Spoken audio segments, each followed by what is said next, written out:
Descargo de responsabilidad, no soy el autor de esta historia, y dejaré el link de la historia original en la descripción. Disfruten el fic y tengan un buen día. Midgard. Nueva Avalon ya comenzaba a recordar, uno te lo aseguro Valí, lo que sea que pienses que sucedido contra Cronos. No fue real, nada lo fue.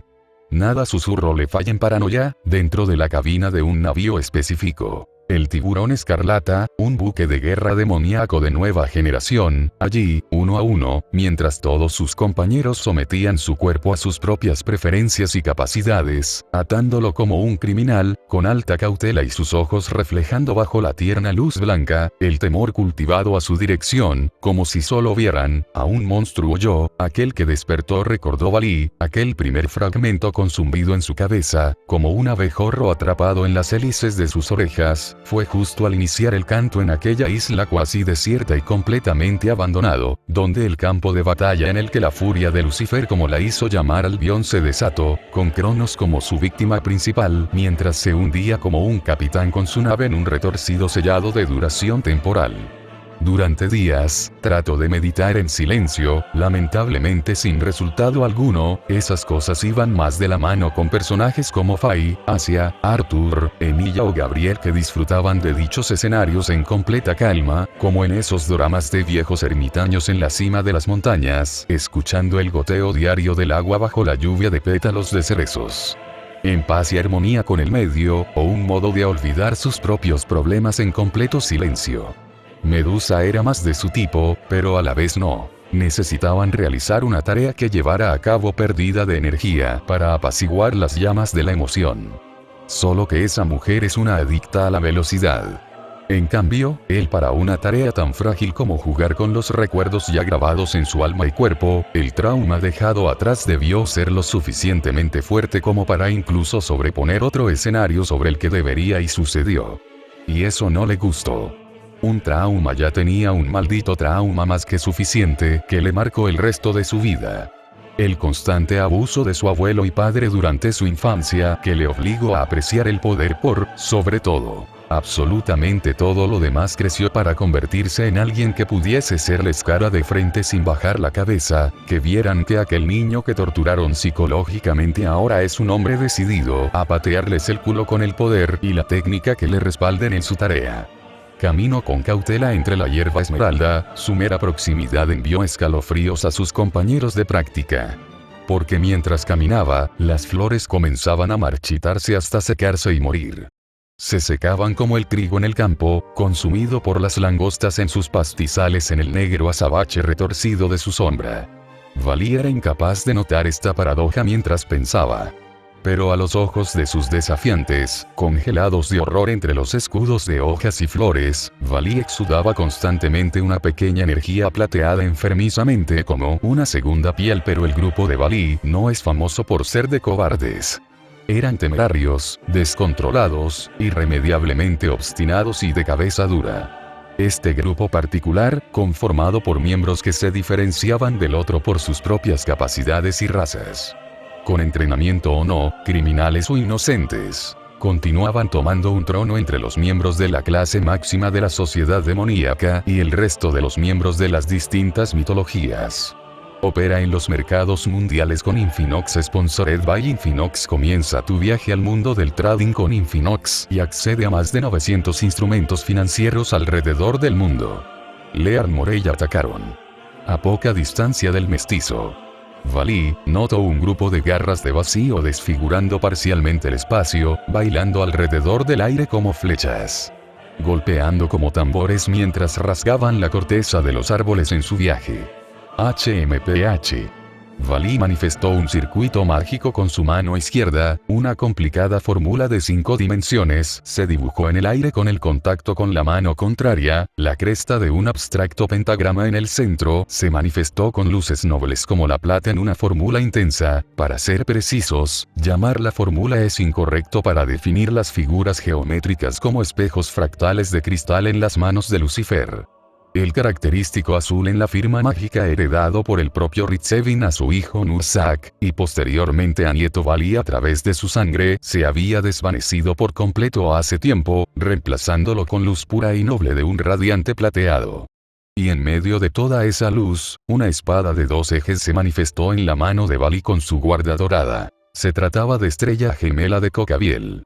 Mientras se desenvainaba de la matriz mágica, el ataque de garra se acercaba con cada segundo.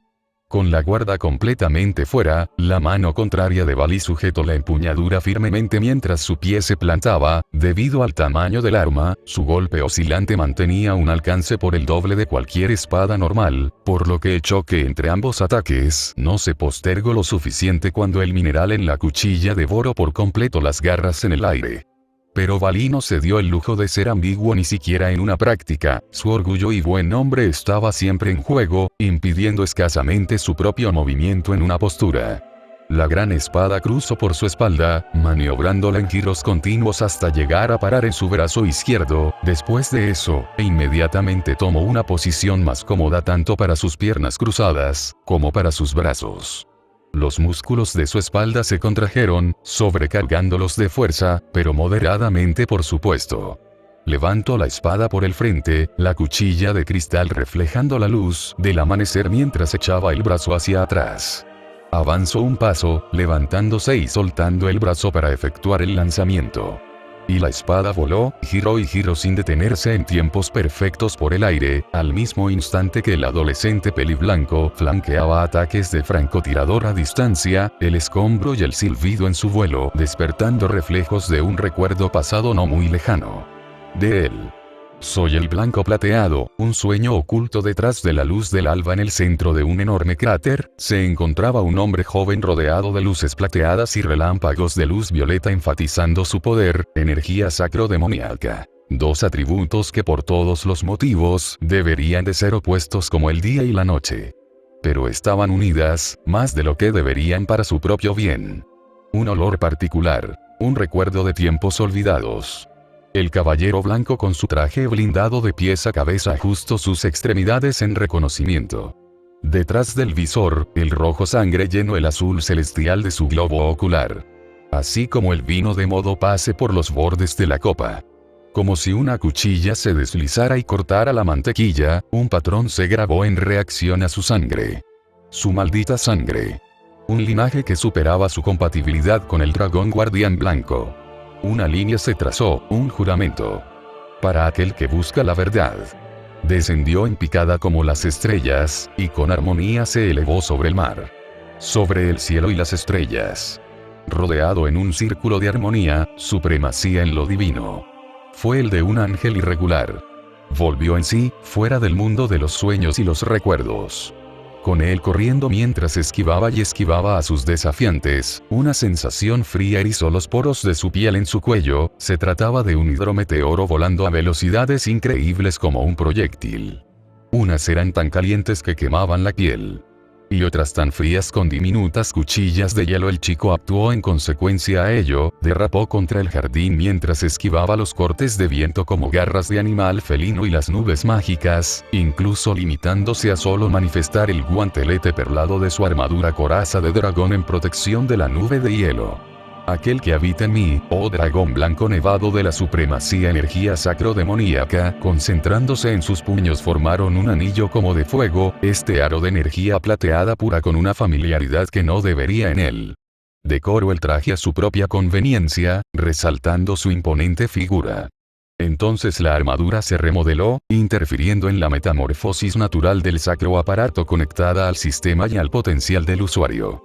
El dragón perdió su papel, hubo una interferencia. Su espalda se enfatizó, las escamas se agruparon en pilas una sobre la otra. Una figura aterradora, con picos y púas surgiendo de sus antebrazos. 6 pares de alas oscuras de murciélago teñidas en plumas salieron de su carne en un etéreo azabache platino. Con su atemorizante figura se alzaron, un par arriba sobre su frente y espalda, 2 pares a su alrededor, como anillos orbitando un planeta por delante, 2 pares a su espalda, y un último par por debajo como un faldón. Y el plasma de energía como una nube, borrando su silueta en una mera ilusión. La mítica figura de un ángel ocultando su presencia como en las leyendas. La luz platino iluminó solo un fragmento de su extremidad como un efecto de luz. Las garras de viento golpearon contra la palma desnuda del brazo acorazado sin sufrir daños. el cual, completando su tarea, repitió la acción anterior, pero en efecto contrario, este se desvaneció a la nada como una mera ilusión. Ambos trascendemos los límites de nuestra existencia. Cronos mantuvo sus ojos cautelosos de él. La confianza que esta vez exudaba no fue propia del chico. A diferencia del Juggernaut Brive del Rojo, que entraba en un estado de descontrol sin límites destructivos. Al menos confiaba en que podría encararle, pero este fue tranquilo, silencioso. Completamente misterioso y místico. Esa es la clase de calamidad que un dios temería en verdad. Sin su espada, puso sus puños en guardia mientras esperaba. Los apretó con fuerza. Entonces, de repente, el chico desplegó sus alas de luz, un intenso faro jugó con el escenario en distracción. Al no ser igual que las criaturas mortales, su dependencia de los globos oculares no fue completamente necesaria. Solo bastó que él rodara para actuar en respuesta. Él golpeó con su franco derecho con fuerza bruta. Algo tomó de su puño, un guantelete con garras en las puntas de sus dedos apretando su puño. Exclamación de cierre, exclamación de apertura. Cronos se sorprendió cuando sintió una quemadura a un nivel conceptual en el puente que erigió para conectarse al cuerpo de Castellán. Una delgada cortina de humo se levantó, como el residuo de un cigarrillo quemando la carne. El dolor no se reflejó a él, sino al verdadero propietario del cuerpo, cuyo estado de alma es delicado y preocupante. Se trataba de un estado intocable, heredado del dragón. Con un veneno que puede destruir el cuerpo y el alma de su enemigo. Giró por el suelo en previsión de un ataque alto, derrapó por el suelo con sus pies descalzos mientras exhalaba poder desde su verdadero cuerpo. Manifestando su propio poder en un azul mágico más intenso en opacidad, los zarcillos azul marino flotaron alrededor de su cuerpo como una membrana de plasma caliente. El momento de atacar comenzó, las piedras colapsaron cuando ambos pasaron a la ofensiva. Los chicos mirando la batalla no alcanzaban a comprender lo que sucedía, solo jadearon. La ignorancia se había convertido en su mejor apuesta. Pero si vieron una cosa, Cronos había sido derribado, sujetado por dos pares inferiores de sus alas como navajas, clavos con cadenas y entrará en metáforas. Solo que fue muy real. Valí pateó la cara de Cronos, repitió la acción una vez más, y otra vez más con su suela blindada. Varias veces lo hizo y lo repitió. Con la cantidad de fuerza ejercida en cada ataque, no sería exagerado intuir que un edificio mediano pero sólido fuera mandado a solo escombros.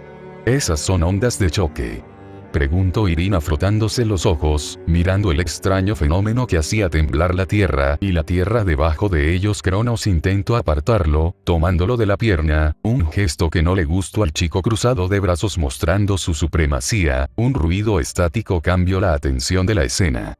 Luces de color platino como pequeñas partículas construyeron un juego de dos marcos llamativos como dientes de dragón, ambos levitando sobre él. Hay que corregirse, todos apuntando contra el titán. Empirea, llamó el chico con voz estoica, carente de emoción sensible, que no se tratara de una sed de sangre, violencia y deseo de muerte. Los dispositivos especiales desarrollaron luces de tonos azules, en su estructura media, una sustancia incolora tomó forma de un rojo líquido para concentrarse en una esfera en cada pieza. Se desataron rayos de energía que dañaron a un nivel superior su cuerpo. Olvida el ataque arco iris de la rubia, la frondosa oscuridad de la chica ojos ámbar o las cartas bajo la manga de la hechicera. Esto fue diferente. Un opositor. Valí. Era muy tarde. Aquel recuerdo lo atrajo a la realidad. Los ojos heterocromáticos de Valí se agrandaron, claro, si eso fuese posible. Pero lo fue, porque incluso sin estar en un medio con poca luz o completamente oscuro, las pupilas se ensancharon de forma natural, generando un efecto de punzada en la totalidad de su cuerpo, como un hormigueo que le obligó a actuar nuevamente con agilidad, realizando un buen truco de pies al apoyarse con su mano dominante en la tierra, ejecutando una acrobacia que exigió de su parte flexibilidad y coordinación muscular. Y en ese mismo instante, un impacto abolló mínimamente la tierra donde tocaba su sombra. El mismo adolescente esquivó el ataque furtivo de una pieza de hierro tan duro como el diamante, que contra todas las leyes de la física, se estiró sin inmutar su estructura y perjudicarla. Valí extendió su mano libre. dejando que la fuerza atraiga lo que él necesitaba y conocía que regresaba a él. A su espalda, un fuerte golpe rebotó contra uno de los gruesos troncos, la gruesa área no pulida de la espada absorbió la fuerza, redirigiéndose a la misma velocidad con la que fue lanzada en dirección a su usuario sin detenerse. Valí se recuperó en una compostura más cómoda y empuñó la gran espada compuesta de cristal, hierro de marfil tallado y metal obtenido del núcleo de un meteorito.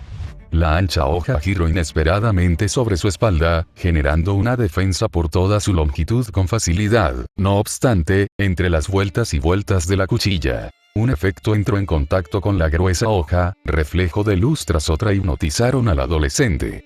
Un silencio se generó, Valí se mantuvo en la espera de un ataque en dúo por parte de los usuarios de Senjutsu. No había pasado ni 2 horas desde que los líderes y sus pupilos se despidieron, cuando el grupo criminal de Valí se preparó en una rutina de entrenamiento diaria antes de proseguir con sus respectivas tareas fuera de la ciudad. Había algo liberador en el acto de simplemente liberar adrenalina en correr y pelear hasta agotar el sudor de su tanque corporal y desplomarse en la tierra hasta no poder más, donde podía esforzarse un poco más cada vez, solo un poco más rápido, solo un poco más fuerte, su crecimiento debía de ser constante para igualar su poder. En la isla fueron solo 5 minutos. 5 minutos en los que perdió la razón de sí mismo, su mente se nubló como en un sueño. Pero su cuerpo no claudicó, continuó peleando. Sometiendo completamente a Cronos solo, como un gigante berserker incontrolable. No volvería a suceder. Si bien, fue decepcionante que Chizou no estuviese presente para criticarlo y extender su entrenamiento más tiempo, al detallar sus errores que corrigió en ese mismo instante, el hombre tenía buenas rutinas y ejemplos de situaciones que él mismo ha vivido para mantenerse. Claro, Barakiel le enseñó sobre todo tipo de combate aéreo, donde indudablemente destacaba como nadie más de su generación. Su corta experiencia lo volvía vulnerable en tierra, razón de eso es que Tobio o Lavinia destacaban. Por ello, contar con alguien dispuesto a rascarle la espalda era parcialmente liberador. El tipo, aunque un imbécil, se preocupaba por los más jóvenes, sabía cosas unas que enseñara y otras que no. Uno sin él solo mantenía la duda de la mejora como cualquier otro, obligándolos a interactuar con la prueba y error. Kuroka no era una usuaria de cuchillas, y Bikou solo tenía su bastón místico. El único conocedor de armas en su grupo es Arthur, y él apenas si las sabe usar lo suficiente para abrumar el mundo sobrenatural. No es que despreciara a su amigo, estaba seguro que excluyendo a destacados miembros de la iglesia que destacaban en el uso de la esgrima, no había hombre, mujer y niño que superara la técnica de su amigo.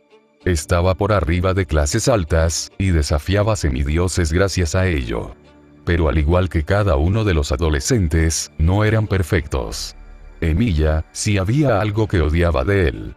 Entonces es que él llamara a su propia técnica como básica. En Nueva Avalon, dependiendo quién lo enfrente. Lo encontrarías manejando 2 clases de armas, considerando la dificultad y la base de su entrenamiento. Las cuchillas gemelas, que usaba contra practicantes novatos como Irina, Zenobia y Asia con el fin de enseñarles a no ir por lo obvio y caer en las fintas tenía un doble propósito, y ese era el crecimiento constante.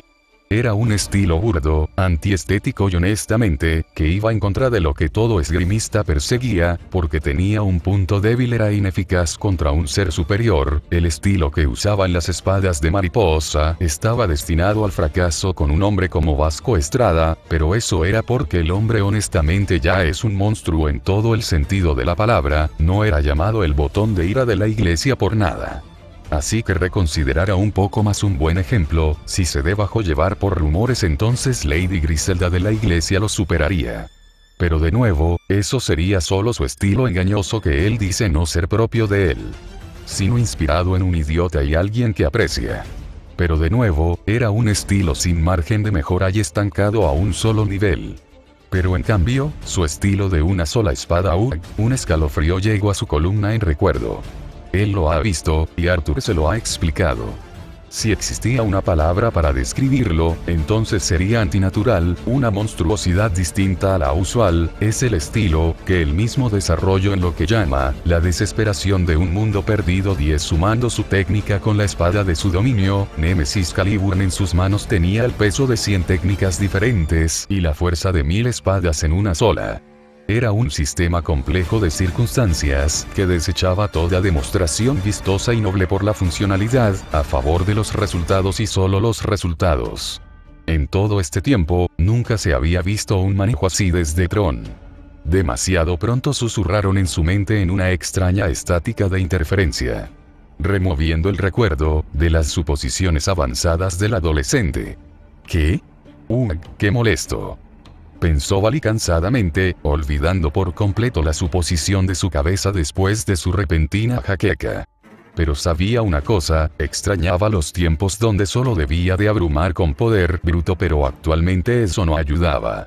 No todos los enemigos se bastarían de solo poder puro, podría funcionar con Circe Lucifer hasta cierto punto, pero existencias como Ajuka Belzebú o Fatertime necesitarías un medio más tradicional como la técnica, debido a sus habilidades contrarias perfectas contra el misterio.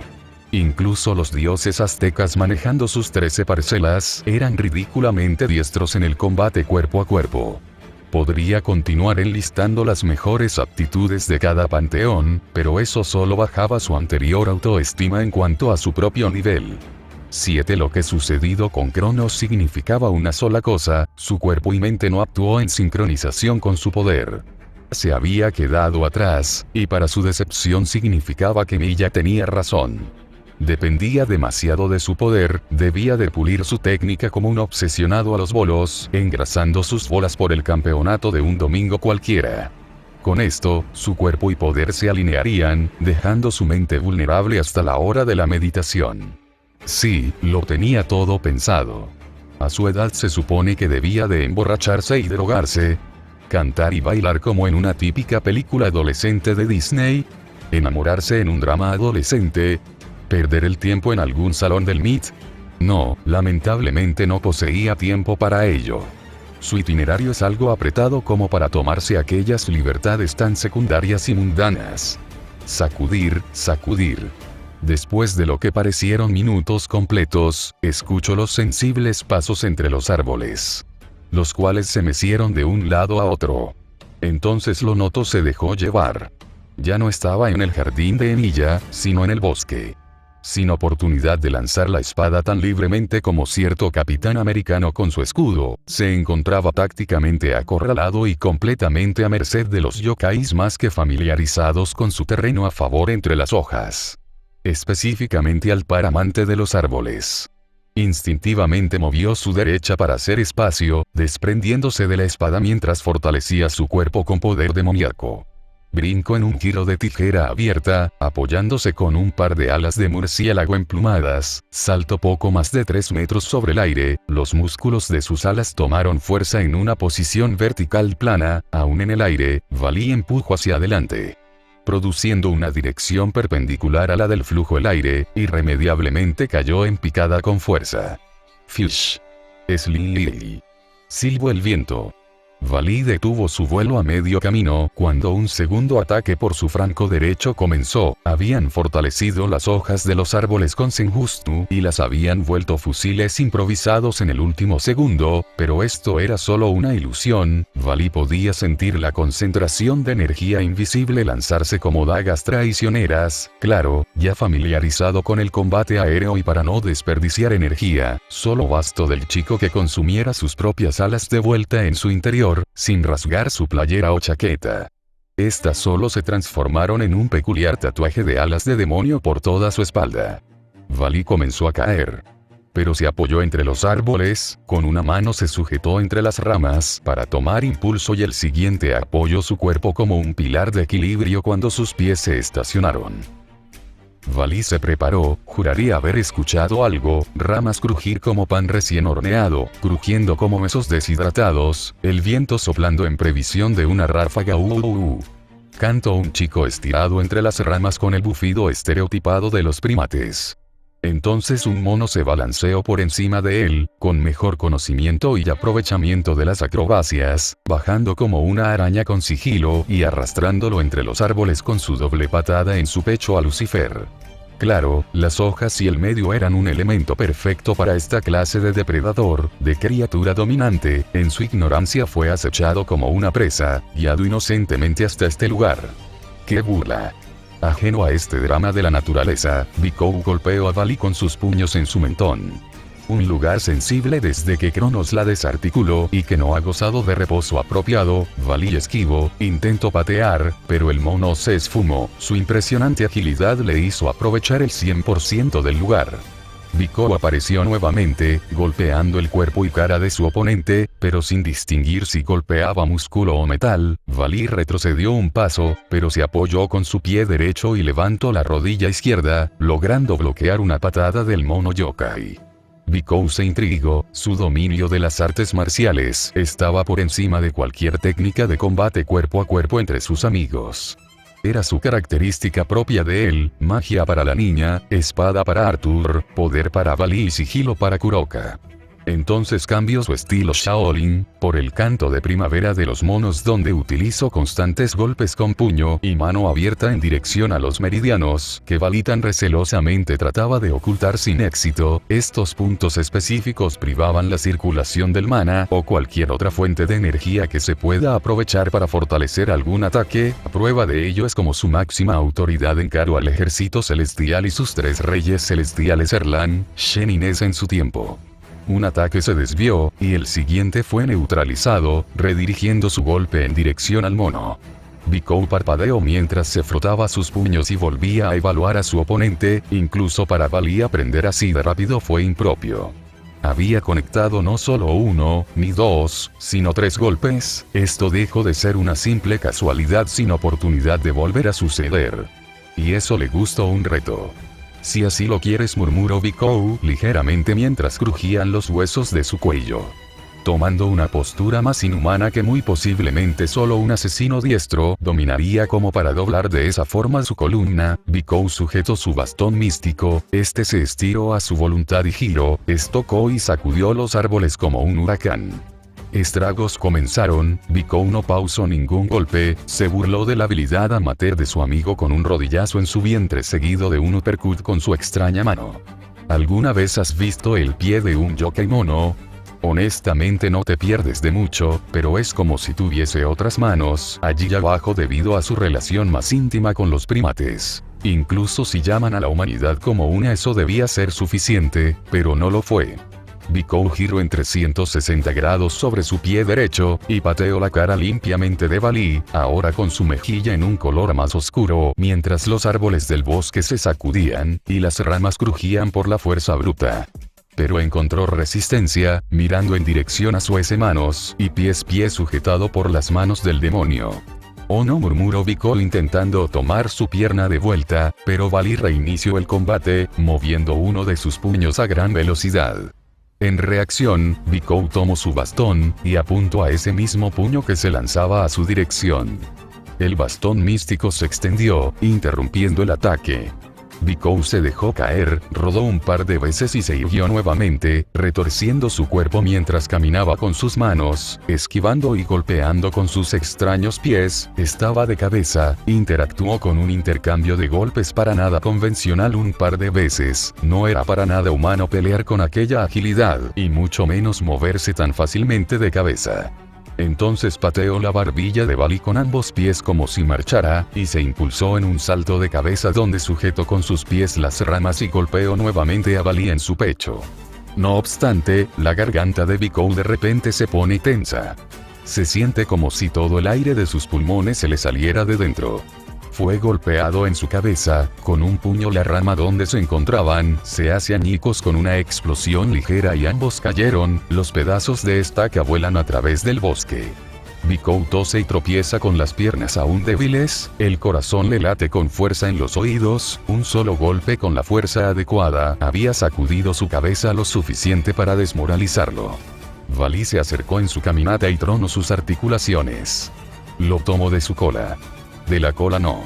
murmuró Vico aún con poca razón de sí, y con indignación cuando las duras y calludas manos de su amigo apretaron su extremidad trasera favorita, característica de los monos de la montaña de las frutas y las flores. Valí aceptó su petición debido a que la cola de un mono es una cuestión de orgullo personal para los habitantes de la montaña, y estirándose más allá, se preparó para embestir. Vico cerró los ojos, aceptando la derrota personal. Pero el golpe nunca llegó. Un silencio se prolongó incluso cuando las hojas se sacudieron por su cara. ¿No me vas a golpear?, preguntó Vico al abrir sus ojos tentativamente. No. No golpeo, niñas, renegó Valí, relajando su cuerpo al mismo tiempo que se estiraba. Y aprovechaba la oportunidad para sanar sus heridas con magia. Usando un suspiro liberador, las marcas de su piel se borraron. Oye, prefiero que me arrastres por el lodo a llamarme así, reprochó Vico con su ego herido. Tampoco es como si hubiera suplicado por su vida, aunque sí lo hizo por su cola. No hablo en metáfora, no golpeo, niñas, tu cabeza. Valí alzó la ceja, suspiró en exasperación, no creyendo que necesitaba explicar el motivo de sus palabras. Por su tatarabuelo. Estaba en su cabeza. Apuntó en dirección a la copa del mono, donde se encontraba una criatura diminuta, la mismísima caracterización de las hadas del entretenimiento, brillantes, llenas de magia y pequeñas. Hola, saludó la hada con su diminuta mano. Es Gareth, ¿no? Si ella está aquí, significa que... Vico se relajó, y esperó que confirmaran la identidad de su diminuta salvadora. La niña cayó por su cabeza a su hombro, sujetando su cabello como apoyo. Groot, Valí buscó al niño Rama. No es mentira decir que la razón por el cual Kuroka y Vico no fueron mandados a patadas se trataba de eso. Cuidar de dos miembros específicos, de la casi extinta raza Fae de las Islas Británicas. Les ahorraba el trabajo a Emilia y sus compatriotas, y sobre todo a Mordred. Sí, sin duda ella.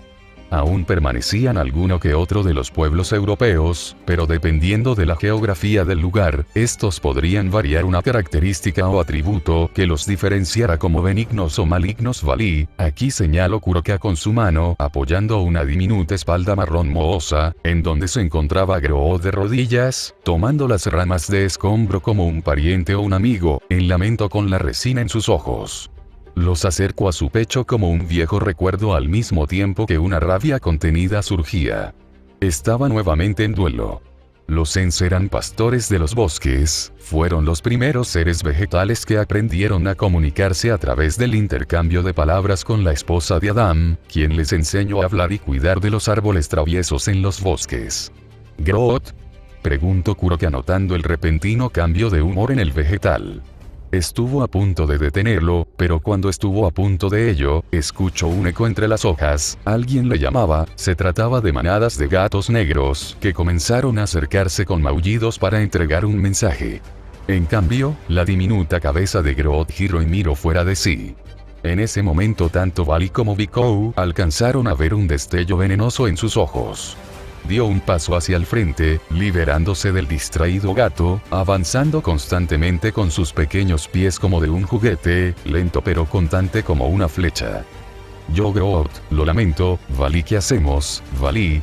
Vico se estremeció mientras retrocedía y preguntó a su amigo peliblanco por ello. No hubo respuesta, ni siquiera un indicio de que aún se encontrara junto a él.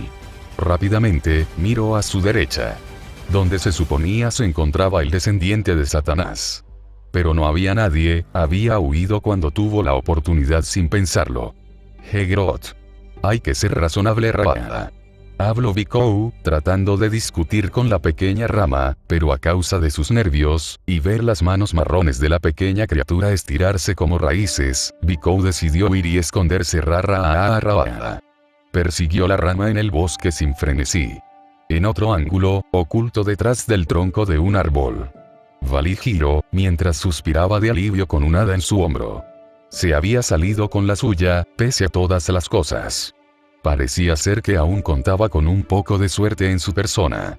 Entonces sintió unos golpes en su mejilla, y su par de ojos heterocromáticos miraron al culpable de ello. Diminuta, con cabello corto rubio y unas divertidas manchas oscuras como un adorable cachorro en ello, la niña le miró con sus ojos verde oscuro. Vestida en verde y amarillo, con un overol y un cuello de tortuga cubriendo por completo su cuello. y un extraño y muy específico aroma a papa de campo como una pueblerina.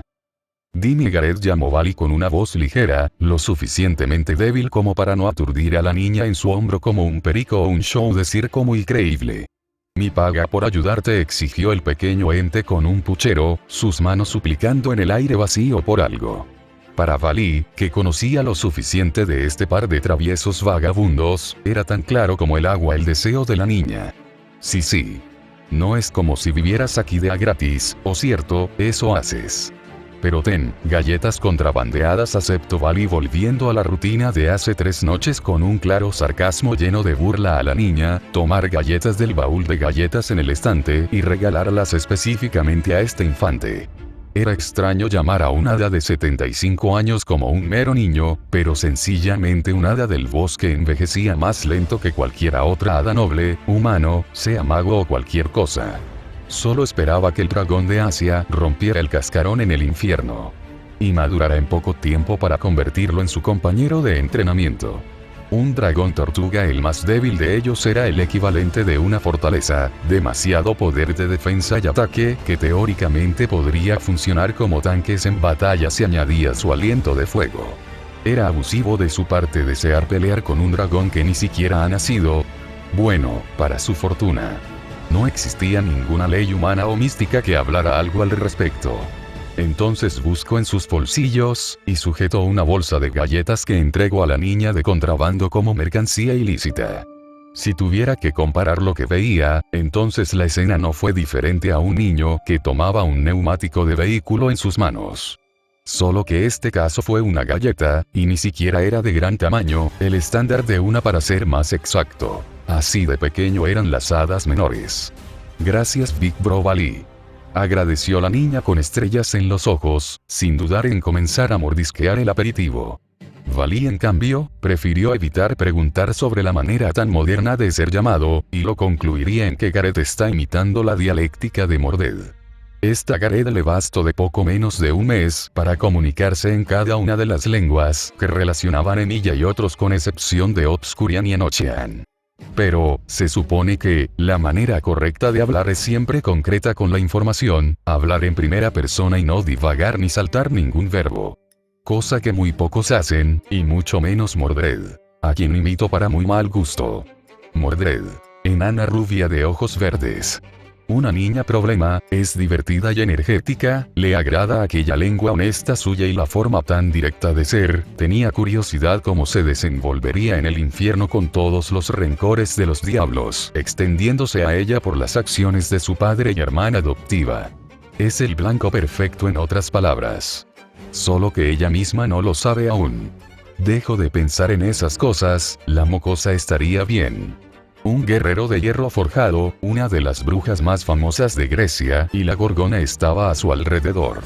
Y eso es solo sin agregar a los próximos talentos a destacar. Era un tiempo interesante para estar vivo o problemático, dependiendo a quién le preguntes.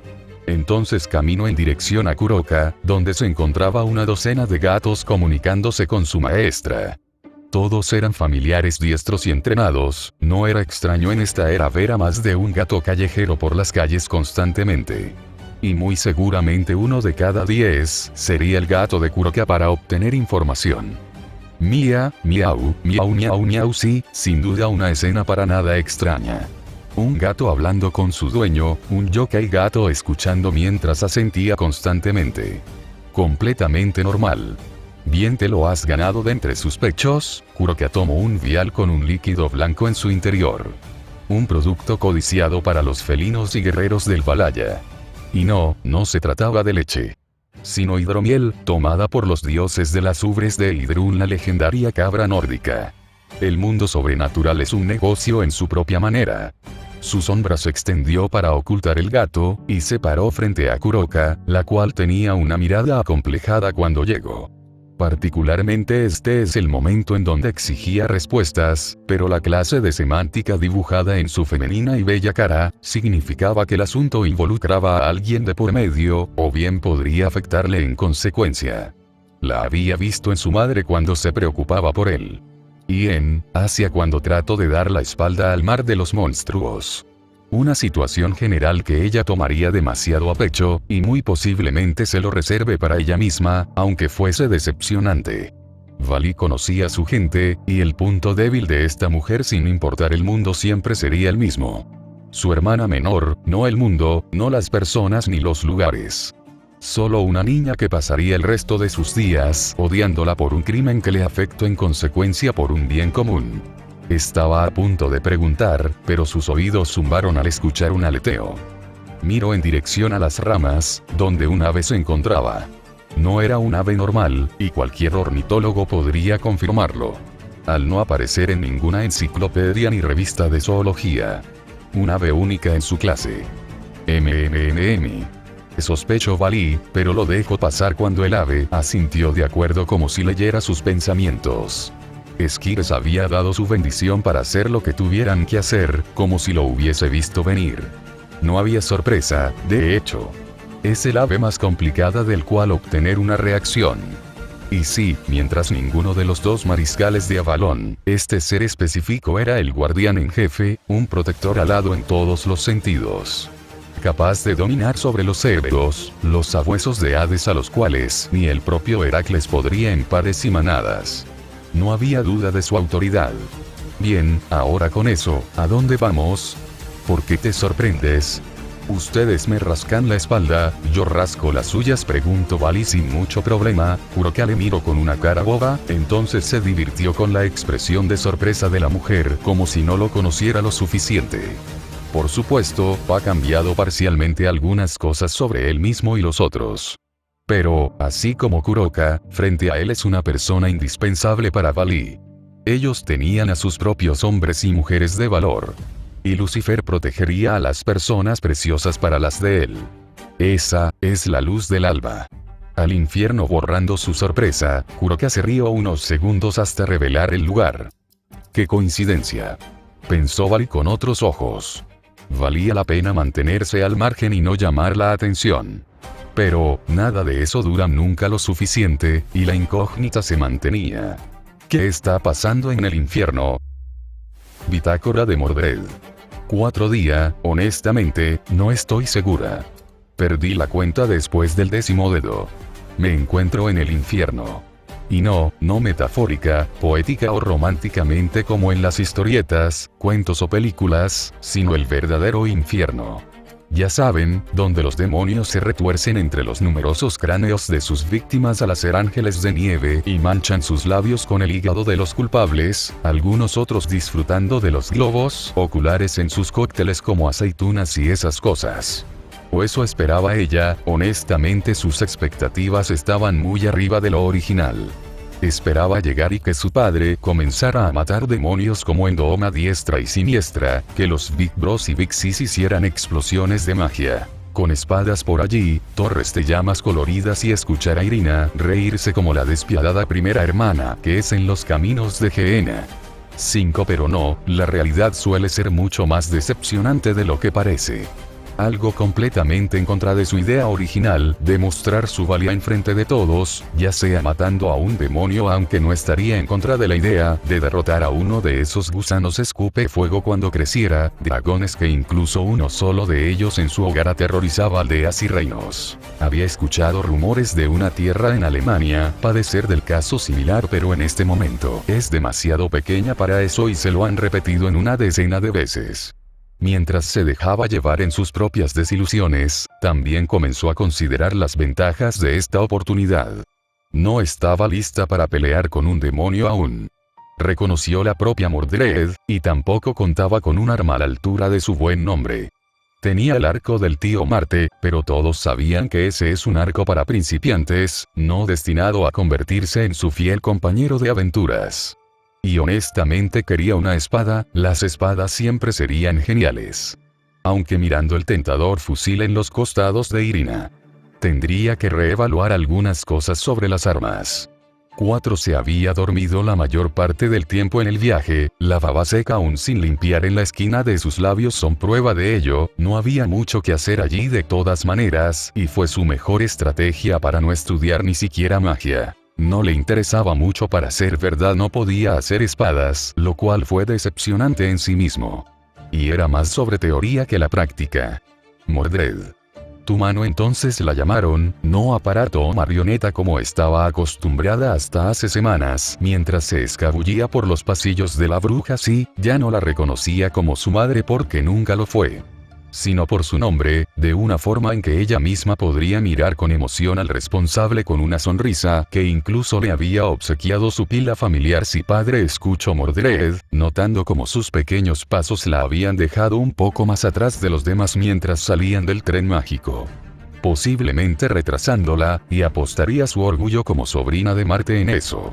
No es por presunción, pero el mismo Dios la estimaba. Al mismo tiempo que pensaba en eso, alzó y dio su mano, y tomó la del peliblanco. Ambos se sujetaron con una relativa fuerza mientras continuaban adelante en su respectivo lazo. Tres allí estaba, del otro extremo sujetando su mano como si fuera lo más hermoso de todo el planeta. El hombre que alimentó su hambre de atención, y sació con cada onza el plato de su mesa, sonriéndole como todo padre sonríe a su hijo, ese hombre que durante las circunstancias de la casa, hogar donde fue raptada junto a otros niños por los magos malignos, le rescató y acogió como su propia hija y la llevó a un reino mágico escondido de todos los demás como Wakanda, pero sin ningún meteoro o metal especial, del cual aprovecharse para evolucionar. De hecho, no había nada que destacar con excepción de esa cosa cuyo nombre le confundía. Solo sabe que lo realizó un tal Galilei. Había videos sobre eso, no había posibilidad alguna que un humano normal captara la señal sobrenatural compartida sin ninguno de los dispositivos de Grigori y su sonda. Era genial como las películas de los héroes a su forma. Pero el escenario de tal coreografía de batalla cambiaba constantemente con los días. La arquitectura de Avalon era tal, que la ciudad estaba construida sobre cráteres de batalla y depresiones en las carreteras, por lo que su reconstrucción era por sector, incluso con el apoyo de las máquinas de Belcebú. Honestamente, nunca ha ido más allá del distrito escolar con excepción del mercado por supuesto, o las plazas comunitarias donde Sis o Medusa la recogían.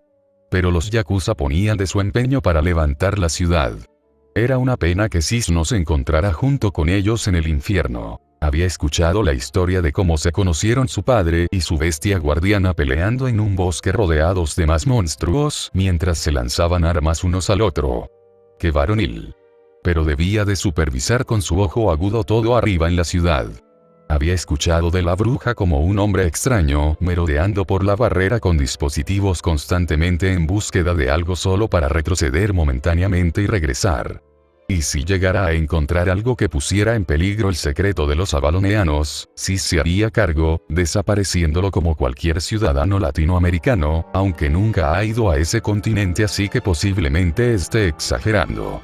4 Caray, que no la mimas demasiado. Mordred miró en dirección a la voz agotada, posiblemente por el viaje, supuso la niña de cabellos dorados como el trigo. Ella misma había dormido la mitad del viaje en camino al inframundo justo después que Gabriel se marchara en persecución de la monja, Griselda, para aclarar un punto. Mientras se estiraba y ocultaba modestamente un suspiro femenino. La mujer de cabellos amatistas que, junto con su padre, esta dama, controlaba la otra mitad de la fuerza de la ciudad como una clase de reina o alto noble con un dominio completo sobre todo lo que tenga que ver con el avance en la sociedad de la ciudad, muchas veces acaparando la totalidad de la biblioteca o el jardín, en ocasiones bastante constantes. Para ser sincera, le preocupaba relacionarse demasiado con ella la bruja. Después de los exorcistas fue la primera en reunirse junto con su padre y Medusa en los asientos de este vagón, junto con una niña de cabello blanco muy metido en un juego de consola portátil con su traje de exorcista. Siempre le ponía los cabellos de punta cuando se la topaba por los pasillos, en la biblioteca, en el jardín, la cocina, el comedor. Ahora que lo pensaba, se la encontraba constantemente. Bueno, es la consecuencia de que viva allí, pero esa mujer de aspecto de fantasía no le disgustaba, pero tampoco apreciaba su presencia. Sobre todo, cuando le interrogó por los cabellos blancos en su rubio en una ocasión después de tomar un baño cuando se toparon, lo juraba por Dios muerto, no tenía ni idea de nada. De hecho, de no ser porque se lo mencionara. Mordred nunca lo notaría por ella misma, cosas como su imagen eran más del interés de su padre y madre, Gabriel, pero acerca de esa mujer, honestamente le preocupaba que estuviera fingiendo sobre su lealtad, así es como funcionaban las mujeres como ella. Los de su tipo específicamente, los nobles susurraban falacias mientras te sonreían en la cara, aunque solo podía contar a su madre biológica como una referencia conocida. Pero, no había manera que esta Medea fingiera diversión tan fácilmente frente a su padre y Medusa. Un extraño trío, todos de alguna manera estaban, en mejor de las palabras, sucios en búsqueda de la limpieza. ¿Verdad? Para ser un hombre que no le gusta la idea de tener niños, ciertamente eres bueno con ellos dándole la razón a la bruja, Mordred miró a Medusa.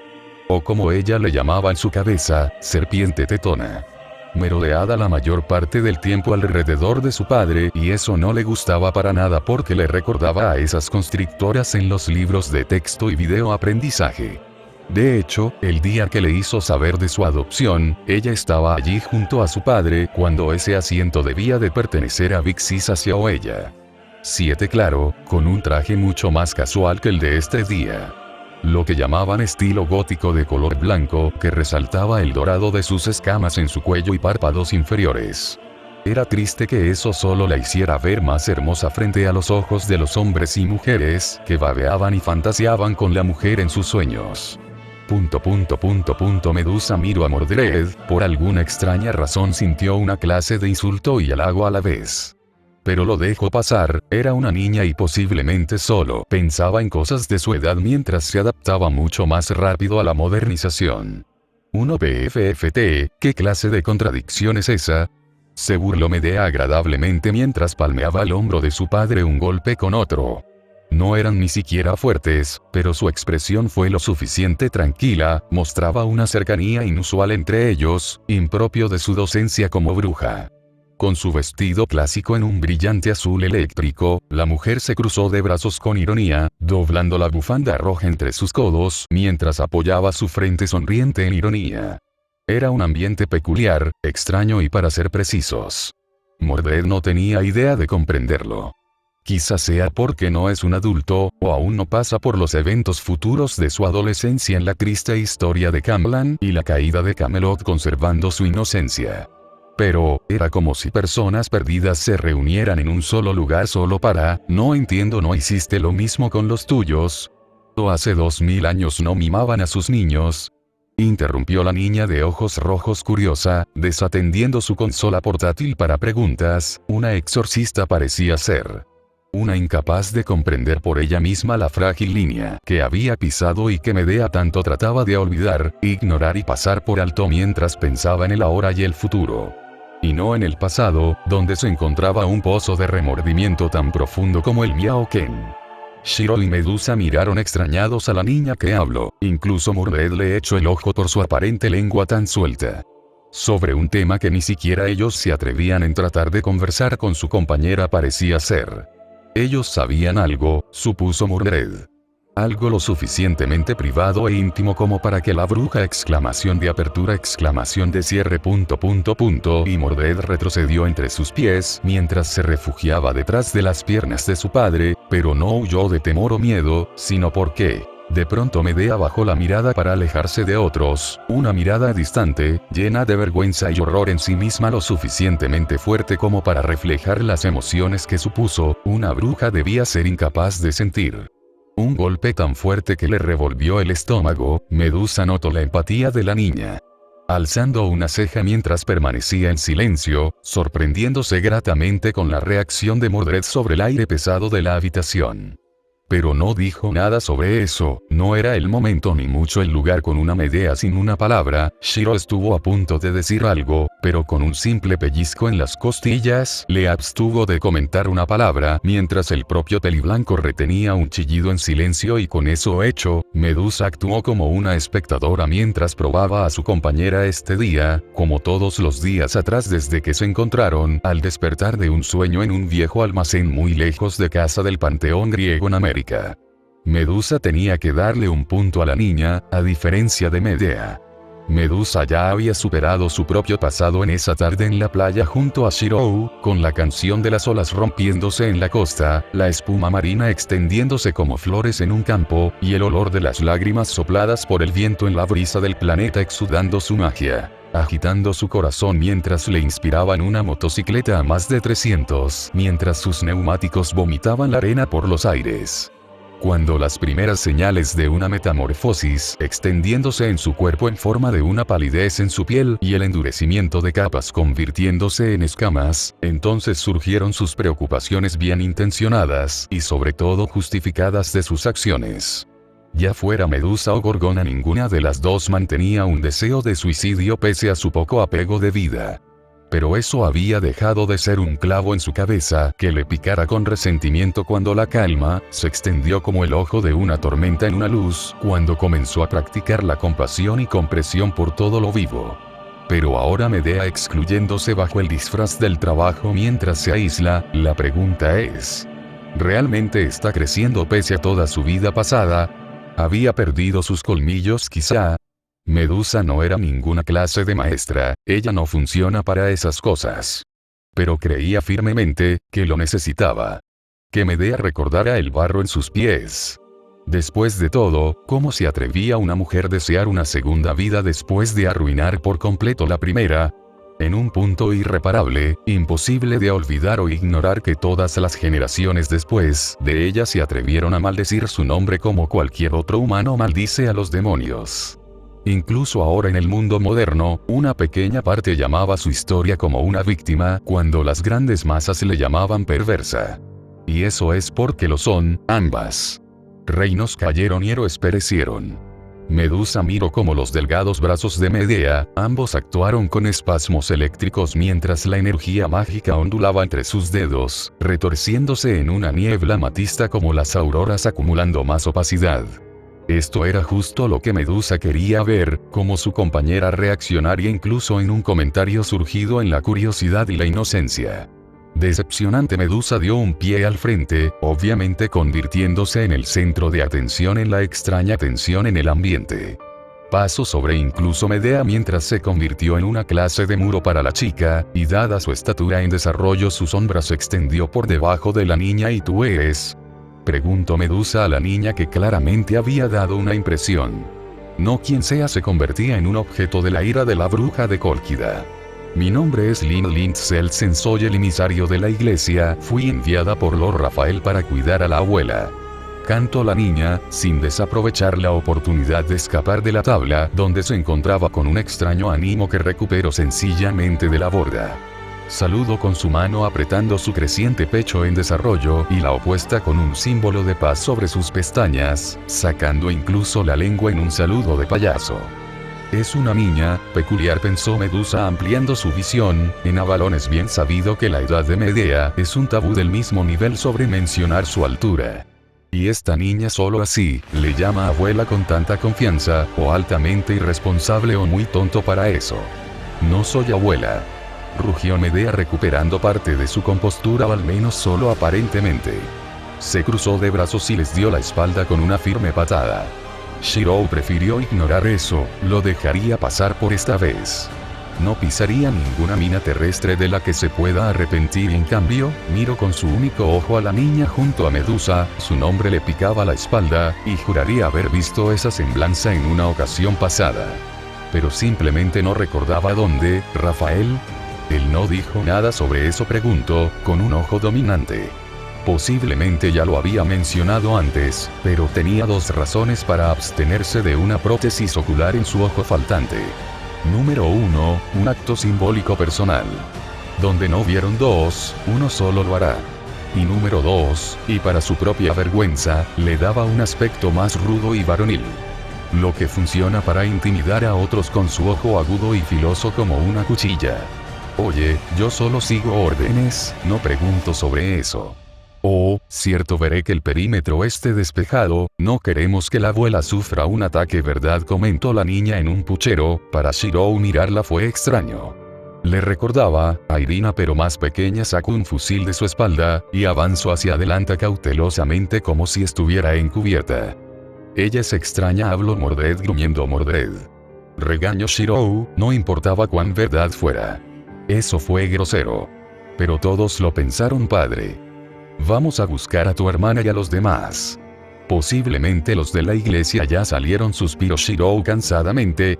Emilia, Shirou, Medusa y Medea de Avalon sean invitados y bienvenido al infierno del otro lado de la entrada, junto a la puerta del andén del tren mágico, vestido con elegantes túnicas oscuras y grises en un aire de frescura y erudita listo para recibir con una cálida recepción, se encontraba un joven de cabellera verde platino peinada finamente hacia atrás como cierto arquero bronceado específico de la contrafuerza, le dio la mano en un apretón de manos a su compañero de un solo ojo, mientras besaba las manos de las mujeres griegas.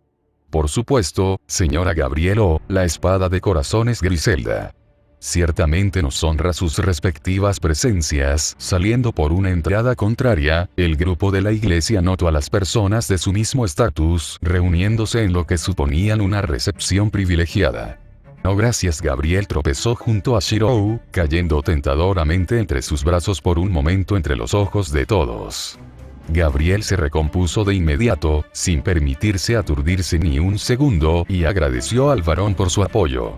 De nada, saludó el peliblanco, ignorando la sonrisa astuta del demonio, por lo que claramente sintió entre su pecho. Suave pero firme como un bombón.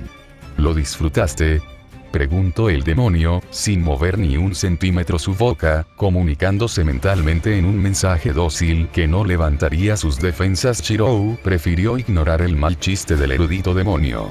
¿Lo hiciste?, volvió a hablar el demonio en su cabeza ante la obvia falta de respuesta. Shirou se dedicó a observar a sus alrededores para su propio bien. Después del saludo y el contacto piel con piel, ya podía sentir un par de ojos brillantes, luciendo como rayos de sol dorado, en una horna de colores en lo alto de los montes, con la aurora despejando las nubes, perforando en su cráneo, mientras su sonrisa, en una fina curvatura que se extendía hacia arriba, resaltando el matiz rosado coqueto en sus regordetes labios cerezo. Maldita sea, pensó Shirou, sintiendo otro par de ojos a su lado contrario. Haría la vista gorda, preferiría no decir nada por temor a que cada una de sus palabras sea usada en su contra y permanecer inocente. El abuelo es un mujeriego, susurró una niña para sus amigos detrás de sus respectivos líderes como un azote que hirió más la espalda del peliblanco en rechazo. Pero como una gracia divina, la fortuna interfirió en la forma de una monja de ojos azules tan claros como el cielo. Me preocupa que sea el actual Belcebú quien venga a recibirnos personalmente. ¿He de temer por la seguridad de vuestras almas?, preguntó Griselda, junto a Gabriel y un grupo de exorcistas aún sin conocer. Bueno, Falbium debe estar durmiendo. Serafal está en una convención de anime en Japón y Circex tiene un asunto que resolver la oficina que no puede posponer más tiempo. Como el único con tiempo libre, pensé, ¿y por qué no voy yo mismo por nuestros amigos cristianos y avaloneanos?, añadió Ajuka, continuando con la conversación con sus aliados. Este día sería la primera vez en las que más de la mitad de los miembros de esta recepción conocerían personalmente al archidemonio Ajuka Belcebú, un tipo muy diferente de héroe de guerra del inframundo.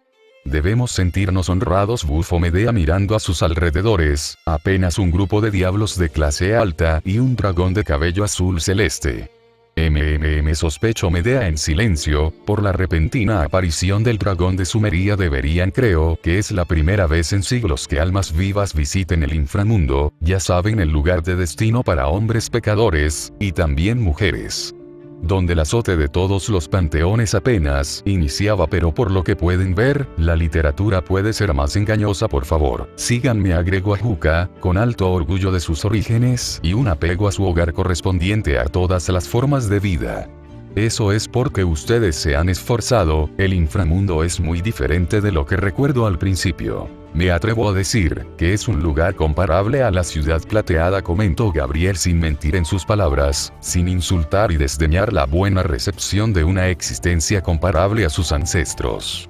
Ella aún lo recordaba, estas tierras estériles y desaprovechadas por los demonios primigenios, quienes luchaban constantemente entre ellos mismos y los demás, el hambre de violencia empapando las rocas tan rojas como la carne despellejada de las bestias. Las antorchas quemando a sus enemigos, mientras la regla de la supremacía de los fuertes se extendía por todos los rincones de Gehenna.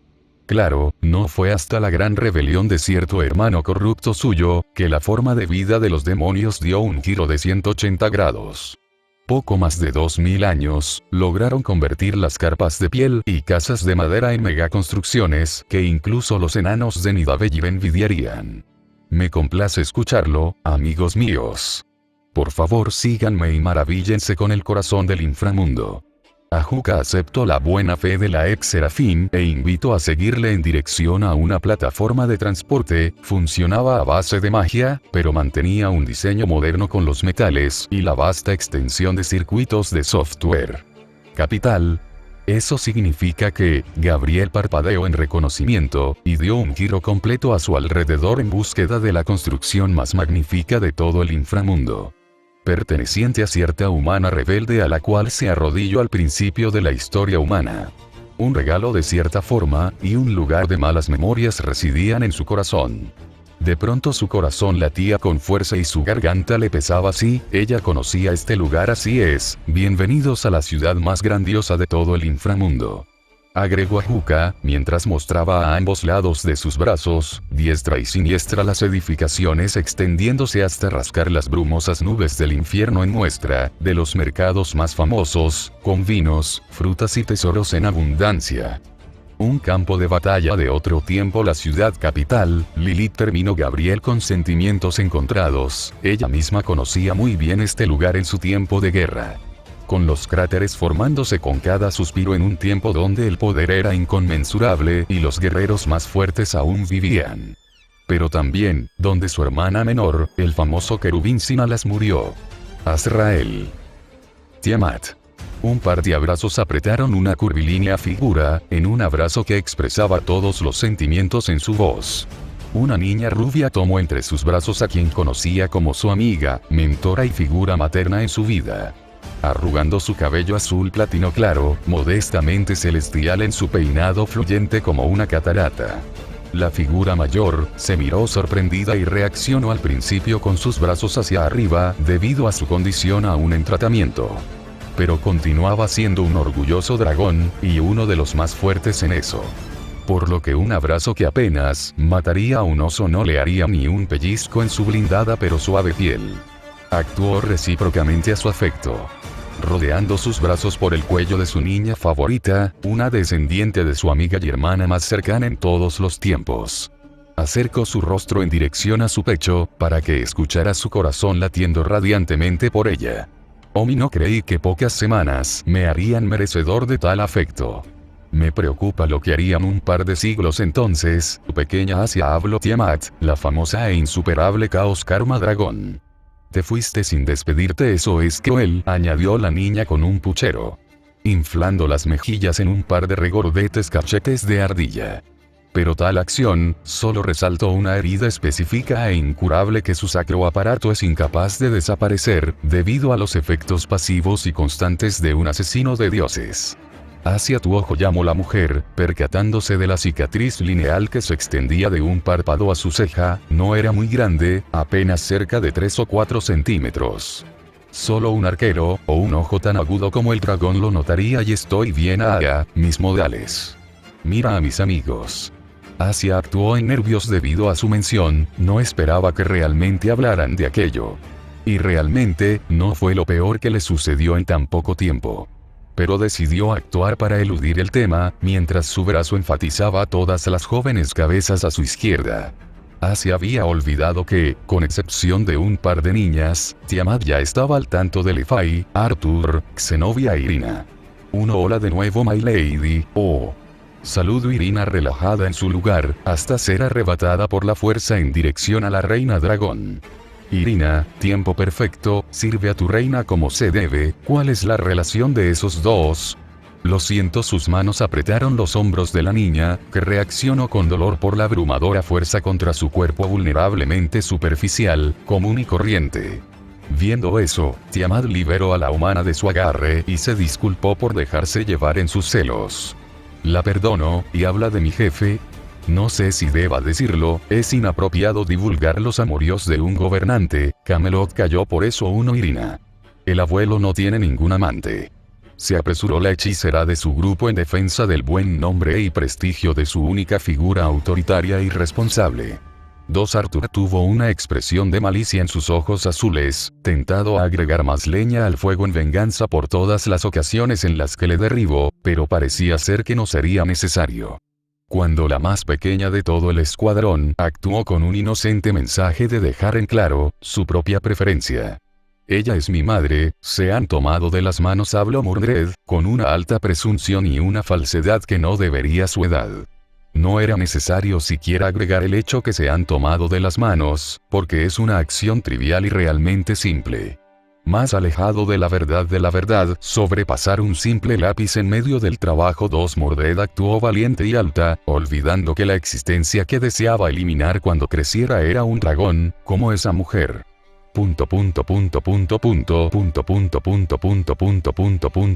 ¿Tu madre? Preguntó Tiamat sombríamente, mientras una sonrisa maligna se dibujaba de esquina a esquina. Sí, confirmó Mordred, no notando que lentamente, la alejaba hacia atrás con sus diminutos pasos. En ese caso, Tiamat no llegaría al punto de lastimar a un niño que ni siquiera ha alcanzado 2 dígitos de edad, en cambio dejaría en claro un punto. No a los niños, sino a su clara y obvia competencia. Les dio la espalda a los niños, mientras suspiraba y relajaba sus expresiones en ello. Acicaló su cabellera platina por detrás de su espalda, y plancó la blusa blanca de su preferencia. Acercándose decididamente entre los pasos constantes de sus zapatillas, resonando como en una pista de baile, llamando la atención de los diablos, los exorcistas y los antihéroes. Uno de ellos no fue la excepción. Cuando sintió venir a alguien por detrás como un peligro inminente, lentamente giró solamente su cuello mientras dejaba de escuchar las interesantes historias de Gabriela Juca sobre el inframundo frente a los diablos que grababan esta visita. Después de todo, sería la primera vez que es invitado al inframundo, sin llegar a la necesidad de entrar desapercibido como un criminal. Y como si los roles se invirtieran, bajaron su cabeza y una sensación suave que recordaba de un tiempo pasado presionó contra sus labios. Solo pudo escuchar los jadeos y el grito de una niña pequeña sobre lo que esta mujer estaba haciendo cuando se dio cuenta de ello. 9. Le habían robado un beso. 6. Una simple acción que se volvería noticia en las redes sociales de lo sobrenatural. El caos Karma Dragón y el León Guardián formalizaban su relación. Fue la pregunta de todos los diablos que miraban el post 3, supongo que ha sido un tiempo desde que actualice esta historia, ¿no? Pensar que en el principio actualizaba cerca de cada 2 o 3 días constantemente, llegue a un punto donde apenas si tengo tiempo de escribir y sumergirme en mis pasatiempos sociales y personales. 6. Pero, siempre que tengo oportunidad, me doy rienda suelta a una historia que pese a mi inicio odioso y falta de tacto, es una de las más interesantes gracias al amplio margen que se puede usar y aprovechar. Es cierto, posiblemente el pasatiempo favorito de este Miyashiro sea convertir armas legendarias a la altura de NP en simples artículos de cocina o apoyo para la casa, pero supongo que eso lo vuelve único a su forma. Tener a todo un número de personajes como siempre lo vuelve complicado, debido a las reacciones del momento. Pero trato de mejorar en ello. 2. Supongo que parte de este arco tiene mucho que ver con parte de los misterios detrás de este mundo, como la mención del Father Time y a las extrañas interferencias de Baal y Lucifer. Así como parte para Medea, Shirou, Medusa y Tiamat. Estos 3 últimos en el punto que ustedes posiblemente piensen. Ya saben. Sobre las relaciones amorosas y todo eso. Pero para Medea, es un no. Quiero que ella supere su pasado, y digo esto no como una ter de su versión canon. Porque, de hecho, esa bruja es mi waifu. Pero en lo personal, nunca me ha gustado cómo la sobrellevan. Volviéndola peor que Shirou de la ruta Ubo. Es increíble que todos los personajes superaran y aceptaran sus respectivos pasados, mientras que Medea sea la única que lo olvidaba a un punto que lo creo tóxico y muy mal. Se quedó estancada. Y parte de este arco es sobre eso, soltar la frustración pasada gracias a la historia que le contaron sobre lo que piensa su padre sobre ella y al temor de estar sola. Sin nada más que decir, me despido y como siempre, Dogo les desea lo mejor.